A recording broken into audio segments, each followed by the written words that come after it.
suis devenu millionnaire à 20 ans. Être millionnaire, c'est un état d'esprit.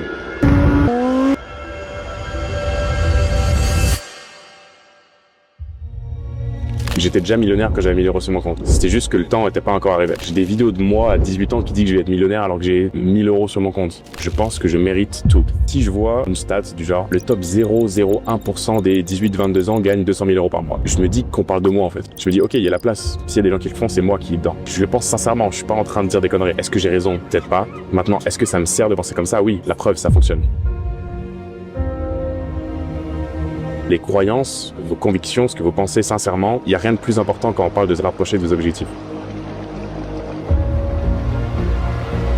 Toi, par exemple, tu peux avoir tout ce que tu veux. Tout ce qu'il faut, c'est faire un plan, le voir sincèrement et le croire vraiment et exécuter pour se rapprocher de l'objectif. Donc tu le vois, toi au début, personne d'autre le voit, tu vois, c'est juste ta vision des choses et tu forces la vision de ta réalité à se faire accepter par les autres. Parce qu'au bout d'un moment, ils seront forcés de le voir, tu vois. J'avais ce truc, moi, dans tous les cas, ma vie, elle va être bien, il va se passer quelque chose, mais si tu branles rien, il va rien se passer. Si rien change de ton côté, genre tes habitudes, rien va changer. Ta vie va rester la même. Il n'y a personne qui va venir te sauver.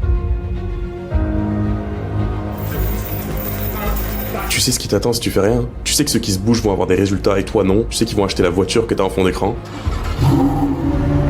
La chose la plus importante qui m'a permis d'atteindre ces résultats un peu hors normes, c'est de ne pas accepter la norme en fait. Faut que tu prennes une décision consciente de ce que tu veux vraiment. Tous les résultats exceptionnels viennent d'une obsession. Tous les athlètes pros, qui vous voulez, qui n'étaient pas obsédés par ce qu'ils faisaient. C'est le mot qui revient le plus souvent. Kobe, McGregor, Michael Jordan, peu importe.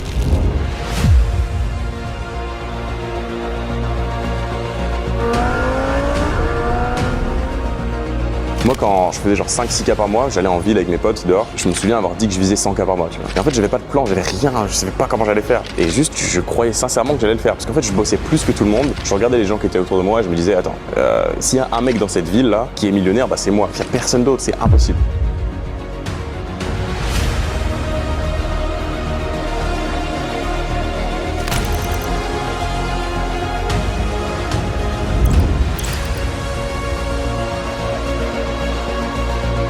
Peut-être tu regardes ça, t'es en cours, t'as de la chance, arrête de sociabiliser, soit le mec bizarre, on s'en bat les couilles, dans tous les cas. Tu vois, après ça achète des trucs sympas.